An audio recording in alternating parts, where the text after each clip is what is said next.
Mau tidak mau, ya, kamu benci nggak benci, suka nggak suka, bulan Rajab itu sudah kadung mulia sebelum Islam datang.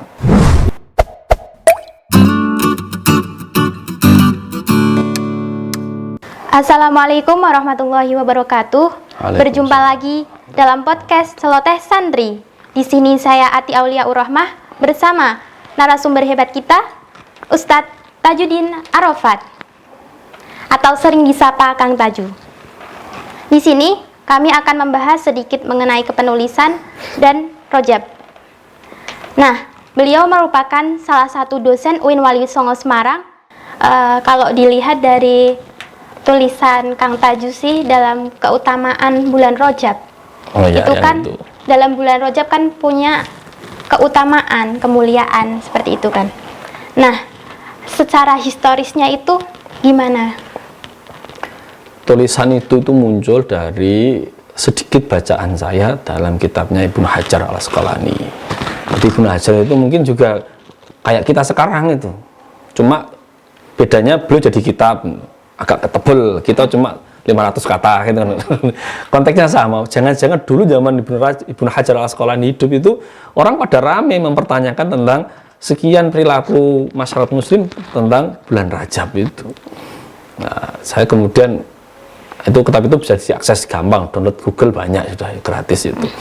Itu kemudian saya baca itu kemudian, oh ini saya perlu narasikan ulang dengan bahasa yang sekarang ini. Di tulisan saya itu hanya menekankan bahwa amaliyah-amaliyah Rajabiyah yang diamal oleh tradisi di Indonesia, di Nusantara, secara prinsip itu bagian dari tradisi yang hidup yang sebagaimana juga diamalkan oleh para salafus soleh. Itu aja poinnya. Soal terkait kemudian dia banyak orang-orang Nusantara, orang-orang muslim tradisional, terutama orang pesantren kemudian megangi beberapa hadis-hadis yang palsu, yang dhaif, itu saya sudah jelaskan di situ adalah konteksnya karena memang kita itu dulu sumber otoritasnya memang jauh dari sumber periwayatan hadis. Kita di Nusantara, di Indonesia, di ujung timur, jauh dari tradisi periwayatan yang berkembang di daerah Mekah, Madinah, Hijaz, kemudian di Baghdad, di Irak, di Syam, Damaskus, jauh, Mesir. Kita jauh sekali dan kita terlambat dari sisi sadar literasi kitab-kitab saat itu. Dan ingat, tradisi leluhur kita yang muslim itu ajarannya bukan kitab. Tidak seperti orang Arab seperti Imam Bukhari mencari hadis ada tulisannya kelihatan diamalkan, enggak. Kita dari guru ke guru. Kitabnya siapa? Kitabnya ya kiainya itu kitabnya. Maka kiainya kitabnya dari mana? Ya dari kiainya, kiainya. Karena apa? Karena orang-orang tua dulu yang muslim itu kan buta aksara. Belum tentu bisa baca kitab. Coba saya mau tanya nih. Gak usah jauh-jauh ke leluhur, ke nenek kakek kita. Kita itu dulu bisa baca Fatihah itu karena hafalan atau karena baca? Karena hafalan. Hafalan. Itu yang diajarkan oleh leluhur kita. Kalau nggak percaya, tanya nenek kakekmu, Mbah, jenengan dulu tuh bisa sholat, tahu ini takbiratul ihram, bacaannya gini, sujudnya gini, itu dari kitab apa, Mbah? Jawabannya apa? Nggak tahu. Dari kiaiku yang ngajari gini. Kalau dari guru TPQ kan itu contoh bahwa literasi mengakses kitab-kitab itu tidak semuanya bisa diakses. Maka apa yang dia amalkan dia sesuai dengan ajaran gurunya. Soal amalan-amalan Rajab itu ya kita menikmati dengan nuansa itu. Ibnu Hajar dalam kitab namanya Tabihinul Ajab mimma warada fi syahri Rajab, ada yang mengatakan Tabihinul Ajab fi fadli syahri Rajab. Tentang bagaimana Rajab. Di situ Ibnu Hajar mengulas dari awal. Mau tidak mau, ya, kamu benci nggak benci, suka nggak suka, bulan Rajab itu sudah kadung mulia sebelum Islam datang. Yang memuliakan adalah Allah itu sendiri. Karena dalam rotasi bulan setahun yang 12 bulan itu, Allah sudah menentukan ada 4 bulan yang istimewa. Bulan haram ya, bulan haram. Okay. Ada 4. Yang 3 itu berurutan, yang 1 orang Jawa namanya nyempil siji. Nyempil. Rajab. Sendirian. Kan yang lainnya itu Dzulqa'dah, Dzulhijjah, Muharram. Ini yang nyempil di siji tok yang Rejab itu, agak jauh dari bulan-bulan yang mulia yang lainnya. Maka kemudian ulama ada yang mengatakan namanya Syahrul Fardi, Fardun, mufrad itu loh. Jadi bulan yang sendirian, jumbul gak ada konco deh. Itu bulan Rajab, ada nama itu. Tradisi Rajabiyah itu sudah ada sebelum Islam. Orang-orang jahiliyah itu kalau masuk waktu bulan Rajab itu sukanya adalah berkorban, menyembelih. Ya otomatis kalau mereka untuk yang mereka yakini sebagai Tuhan itu, Lata, Uzza dan seterusnya itu. Maka namanya bulan Atiroh. Bulan Atiroh bagi bulan untuk menyembelih. Nah, tadi di Islam ya dia harus di bulan Rajab, siapapun mau menyembelih tidak apa-apa. Ada beberapa nama yang masyhur itu, antaranya itu Farda. Rajab itu artinya adalah kemuliaan, keagungan. Karena di situ itu orang-orang jahiliyah, orang-orang Quraisy, orang-orang Arab itu mengharamkan untuk berperang. Maka tidak boleh ada peperangan di bulan itu. Alasannya apa? Karena bagian dengan kemuliaannya bulan Rajab itu. Dia meyakini bahwa bulan itu istimewa. Maka ibaratnya gini, kalau ada perang di bulan Safar, dia perang, Rabiul Awal perang, Jumadil Akhir, sudah mau Rajab, perangnya kita pending dulu. Iya. Turun senjata semua.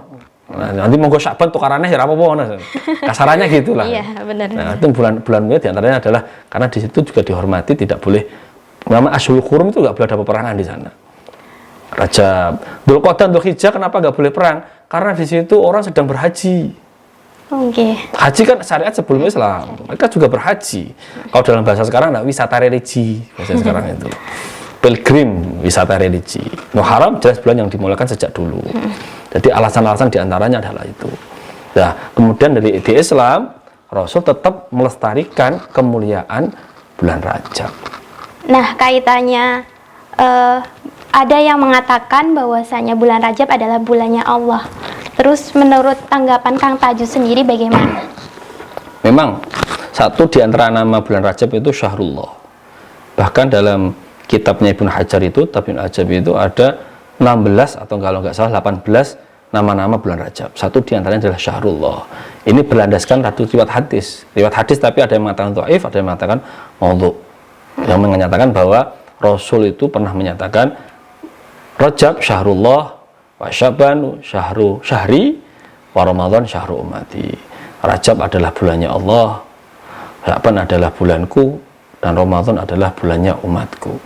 Kemudian orang-orang Muslim mengatakan berdasarkan riwayat itu menamai Rajab dengan Syahrullah. Karena diartikan apa ya? Satu diantaranya mungkin diyakini diantaranya adalah di situ ada satu momen istimewa. Apa itu? Yang kita diyakini malam Isra Mi'raj tanggal 27 Rajab. Meskipun ini nanti catatan untuk bareng-bareng teman. Kita koreksi. Banyak ulama memang masyhur diantaranya dari itu ya dari riwayatnya Imam Nawawi. Bahwa 27 Rajab adalah Isra Mi'raj. Tapi di sebagian yang lain para ulama menyatakan tidak di bulan Rajab. 27-nya 27 Rabiul Awal.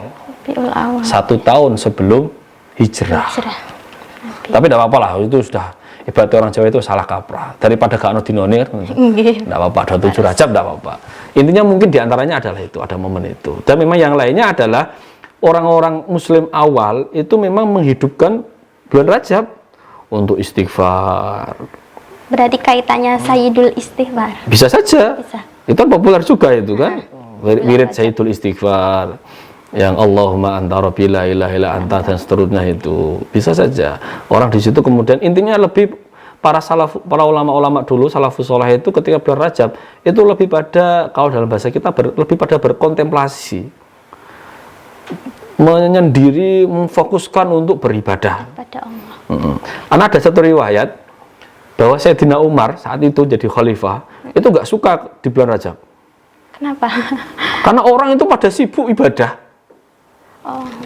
Sibuk ibadah. Maka ada satu fatwanya Sayyidina Umar itu memakruhkan, tidak menyukai puasa di bulan Rajab. Jadi karena orang sudah sangat terkonsentrasi untuk beribadah. Dan tradisi ini ada dalam tradisi-tradisi tarekat yang saya tahu ya, tarekat Naqsabandiyah Khalidiyah, karena saya itu dulu pondok saya itu belakangnya itu pondok tarekat yang diasuh oleh Romo Kiai Ulinu Harwani dari ayah beliau Mbah Harwani Amin itu, Naqsyabandiyah Khalidiyah. Itu setiap bulan Rajab jamaah tarekatnya, santri-santri tarekat itu mukim di sana selama 10 hari puasa. Puasanya puasa nyireh kalau orang kita kenal itu. Nyireh itu meninggalkan mengkonsumsi yang bernyawa. Bernyawa dalam artian hewan-hewan, bukan semuanya bernyawa, pohon juga bernyawa, ini juga bernyawa, tapi bukan itu maksudnya.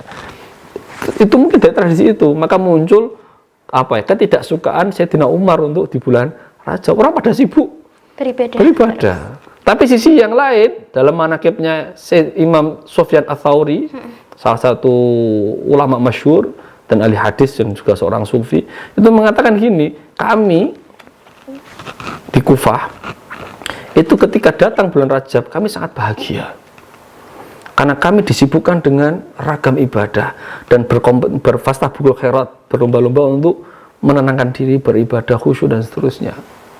Jadi intinya adalah bahwa sejak zaman itu pun Rajab itu sudah dimuliakan dengan ragam puasa.